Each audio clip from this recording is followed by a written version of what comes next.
नमस्कार दोस्तों, मैं Niklesh Jain Hindi chess base India channel पर आप सभी का हार्दिक अभिनंदन करता हूं। दोस्तों, आज पूर्व विश्व चैंपियन जोस कापब्लांका का जन्मदिन है। जी हाँ, आज के दिन ही क्यूबा की राजधानी हवाना में 1888 में उनका जन्म हुआ था। बचपन से बेहद ही प्रतिभाशाली थे, तो 13 साल की उम्र में ही नेशनल चैंपियन बन गए। साल था 1901।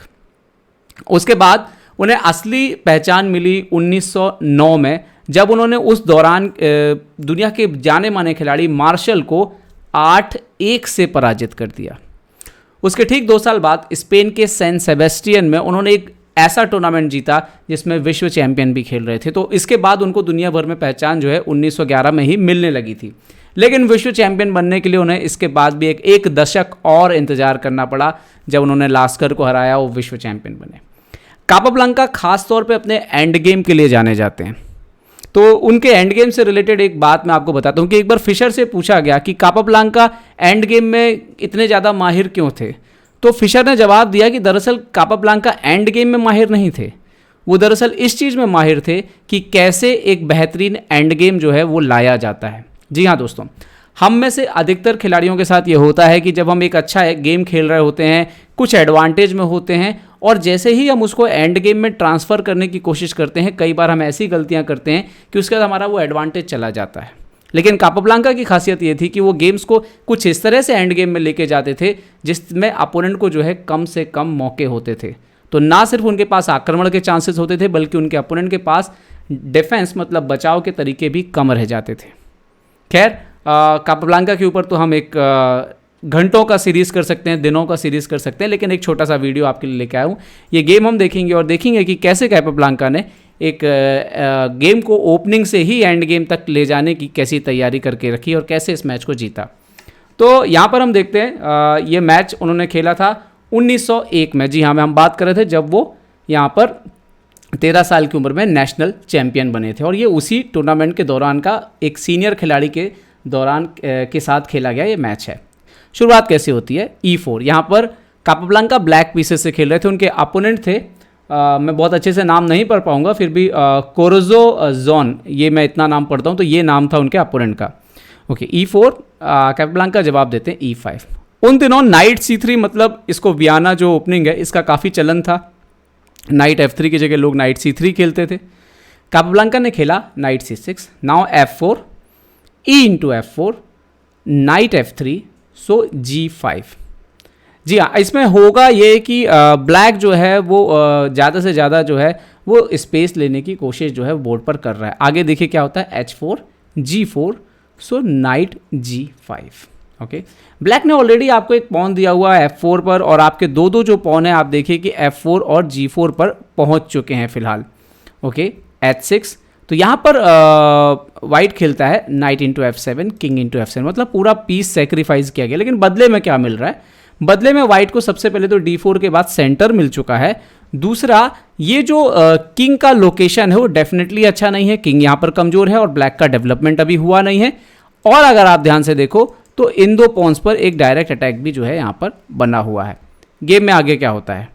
गेम में कापाब्लांका खेलते हैं यहाँ पर D5, अपने बिशप को गेम में इंट्रोड्यूस करते हैं। ये पॉन को यहाँ पर ऑफर कर रहे हैं, एक पॉन सेक दे रहे हैं ताकि उनकी पीसेज जो है गेम में आए। ओके, उनके अपोनेंट ने खेला E इंटू D5, और नाउ यहाँ पर कापाब्लांका खेलते हैं क्वीन E7 चेक, सो किंग F2, और यहाँ पर कापाब्लांका खेलते हैं G3, तो किंग जाता है G1। और जैसे ही ये किंग G1 जाता है, तो अगर आप ध्यान से देखो तो ब्लैक वैसे तो पीस अप नज़र आ रहा है, लेकिन अगर आप देखें कि अगर ये जो पॉन स्ट्रक्चर को देखें, और अभी फिलहाल आपका नाइट भी मर रहा है, इसको देखें, तो अभी वाइट के पास अगर वाइट के पीसेस धीरे धीरे गेम में आ जाएंगे तो ब्लैक को आगे चल के प्रॉब्लम होगा, क्योंकि उनका किंग जो है वो सेफ नहीं है। ओके, इस पर्टिकुलर पोजीशन में कापाब्लांका प्लान करते हैं एक अच्छा सा एंड गेम, मतलब ऐसी पोजीशन जहां पर बोर्ड पर क्वीन है। ऐसा लगता है कि ब्लैक के किंग को प्रॉब्लम हो सकता है, क्योंकि आप यहाँ पे देखिए क्वीन H5 जैसे मूव्स भी आ रहे हैं। यहाँ पर वाइट एक तरीका निकालता है जिससे वो गेम को एक बेहतर एंड गेम में ले जाएगा। तो कापाब्लांका यहाँ पे अपना जो पीस उन्होंने लिया था वो पीस वहाँ पे वापस दे दिया, नाइट इंटू D4।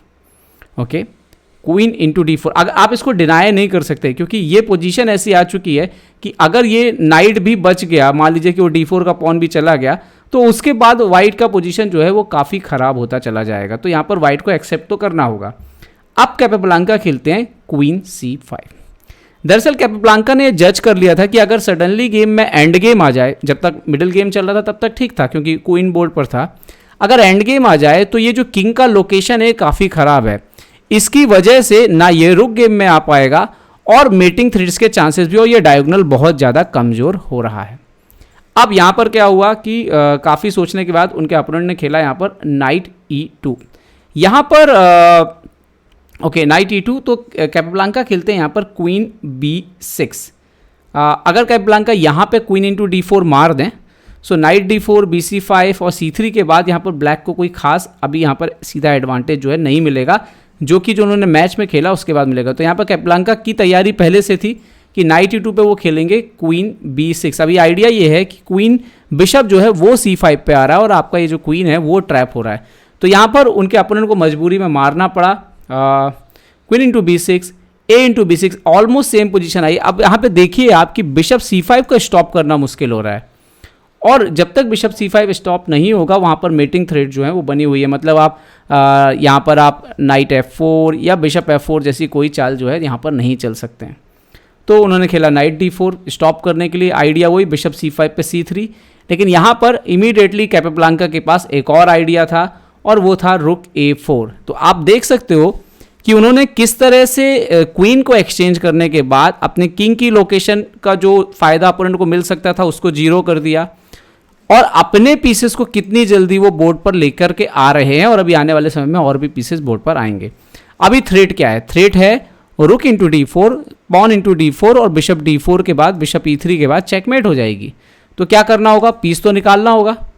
तो उनके अपोनेंट ने खेला बिशप E2, किंग के लिए जगह बनाई। यहाँ पे जैसे मैं बता रहा हूँ बिशप F4 नहीं आ सकता था क्योंकि रुक इंटू D4, CD4, BD4 के बाद ये गेम ओवर हो जाएगा। सो बिशप E2 खेला। So now bishop into D4, C into D4, रुक इंटू D4। अब एक बार फिर से आप पोजीशन को कंपेयर कीजिए। ये एक ऐसा एंड गेम आया है जहाँ पे ये रुक ऑलमोस्ट नहीं है, मतलब किंग जो है आप अगर आप कहें कि वाइट जो है वो एक रुक डाउन है फिलहाल। ये रुक गेम में आ सकता है पर अभी पहले आपको इस बिशप को लोकेशन देना होगा, ठीक है। ब्लैक की बात करें तो ये रुक काफ़ी अच्छा है, ये बिशप बहुत जल्दी गेम में आने वाला है, ये नाइट आ रहा है, साथ ही साथ ये जो दो पॉन हैं इनका भी वैल्यू काफ़ी ज़्यादा है। ओके, तो यहाँ पर उनके अपोनेंट ने खेला B3। Okay, so now night F, क्योंकि आप देखिए बिशप के लिए जगह ही नहीं है, बिशप कहाँ पे निकलेगा, है ना। तो B3, night F6, bishop B2, तो ये इसकी भी तैयारी थी, तो उन्होंने खेला रुक D2। अभी यहाँ पर आया बिशप H5 चेक। तो देखने में ऐसा लगता है कि इस चेक के बाद आपके किंग को हटना होगा, रुक जो है वो E1 से जो है तुरंत एक्टिवेट हो रहा है, लेकिन कैपेब्लांका इसके लिए भी तैयार थे। नाइट इंटू H5, तो उन्होंने मारा बिशप इंटू H8। लेकिन अब यहाँ पे देखने वाली बात है कि किंग के आसपास ये रुक अभी भी गेम में नहीं आया, ये रुक अभी भी अंदर है। 1, 2, ये जो दो पॉन है ये बहुत ही इंपॉर्टेंट रोल प्ले कर सकती हैं, ये रुक और ये नाइट। अब ये जो पीसेस हैं ये किंग के खिलाफ कैसे कारनामा करते हैं? तो सबसे पहले गुड मूव आया F3। प्रॉब्लम ये है कि अगर आप इसको रोकोगे नहीं तो रुक इंटू G2 वैसे भी आ रहा है ना, तो उसको अनस्टॉपेबल है, तो यहाँ पे मारना पड़ा G इंटू F3।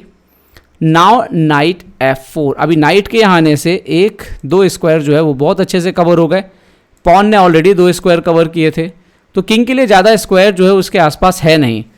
तो उनके अपोनेंट ने खेला बिशप E5। यहाँ पे शायद वो अगर वो कुछ और खेलते जैसे कि रुक E1 खेलते, तो rook G2 check, only move है king F1। Now rook F2 check, king G1, और यहाँ पर गुड मूव है बिशप H3, और उसके बाद गेम यहाँ पर ख़त्म हो जाता है। सो यहाँ पर उन्होंने क्या खेला, उनके अपोनेंट ने खेला बिशप E5। सो दोस्तों अब आपकी बारी है, आप चाहिए तो पॉज करके इस गेम को फिनिश कर सकते हैं। कैपेब्लांका यहाँ पर खेलते हैं रुक G2 चेक, किंग F1, रुक F2 चेक, किंग E1, क्योंकि वापस अगर वो G1 पे जाते हैं सो नाइट E2 चेकमेट हो रहा था, सो इसीलिए यहाँ पर इन्होंने जो है रास्ता चुना किंग E1 का, एंड किंग E1 पे नाइट D3 चेक, और उसके बाद देखिए कि पीस जो है वो मर चुका है, यहाँ पर अपोनेंट ने रिज़ाइन भी कर दिया। तो एक ऐसा गेम जहाँ पर कैपेब्लांका ने ओपनिंग से ही किस तरह से पोजीशन को जज किया, उस दौर में ओपनिंग डेफिनेटली सबसे बेहतरीन नहीं होती थी, सबसे अच्छी लाइंस नहीं खेली जाती थी। उसके बाद ओपनिंग में लगातार सुधार हुआ दुनिया भर के खिलाड़ियों की ओपनिंग के चॉइस में। लेकिन अगर हम ओपनिंग की चॉइस में ना जाएं और सिर्फ इस पोजीशन को समझने की कोशिश करें जहां पे कैपेब्लांका ये पीस वापस देते हैं और उसके यहाँ से वो डिफेंसिव भी खेल सकते थे, नाइट F6 वगैरह निकाल के धीरे धीरे अटैक भी बचाव करते रहते। लेकिन जिस तरह से उन्होंने गेम को एंड गेम में ले जाना चुना और उसके बाद उनका पूरा प्लानिंग, उनको कितना क्लियर दिख रहा था कि कौन सा पीस कहाँ से खेलेगा, कौन सा पीस का क्या रोल आने वाला है, ये सारी बातों में मामले में वो उनके अपोनेंट्स के सामने जो है 20 ही नज़र आते थे मतलब, और बेहतर नज़र आए, और इसी की वजह से इस तरह की विक्ट्री जो है वो निकालने में सफल होते थे। तो ये तो उनके जो एंड गेम है उसकी एक छोटी सी बानगी है। उन्होंने एक से एक बेहतरीन एंड गेम खेले हैं। ये 13 साल की उम्र में उनके द्वारा खेला गया एंड गेम है। ये बात ध्यान रखिएगा जब आप ये गेम देख रहे हो, और ये भी ध्यान रखिएगा कि आज के दौर के की जो उम्र होती है खिलाड़ियों की, जो खिलाड़ी आज के दौर में आप जिनको बोल सकते हो कि 20 साल के आसपास और नहीं और पहले आना होगा, आज के 6-7 साल के आसपास के बच्चे काफ़ी तेज़ खेल रहे हैं। लेकिन उस दौर में 1901 की बात अगर हम करें तो 12-13 साल के बच्चे शतरंज खेलें और नेशनल चैंपियन बन जाएं, ये उस दौर की बहुत बड़ी बात हुआ करती थी। उम्मीद करते हैं दोस्तों ये वीडियो आपको पसंद आया होगा। पसंद आया हो तो लाइक, शेयर और सब्सक्राइब करना ना भूलें, और कैपेब्लांका को अपनी तरफ से मन ही मन में एक श्रद्धांजलि जरूर दें। उम्मीद करते हैं फिर आपसे मुलाकात होगी। जय हिंद। तो उम्मीद है आपको हमारे वीडियो पसंद आए होंगे। अपने सुझाव हमें जरूर दें, और याद रखें शतरंज की हर छोटी बड़ी खबर के लिए जुड़े रहें चेस बेस इंडिया चैनल से। जी हाँ, चाहे वो खिलाड़ियों के इंटरव्यू या फिर वो खेल का विश्लेषण, चेस बेस इंडिया हमेशा आपके लिए खबरें लाएगा सबसे तेज सबसे जल्दी। सब्सक्राइब करें Hindi chess base India channel को। अगर आप यूट्यूब पर देख रहे हैं तो सब्सक्राइब करें, और साथ ही साथ बेल आइकॉन दबाना ना भूलें दोस्तों, क्योंकि इसी से मिलेंगे आपको सारे नोटिफिकेशन। फेसबुक पर देख रहे हैं तो जरूर लाइक और शेयर करना ना भूलें।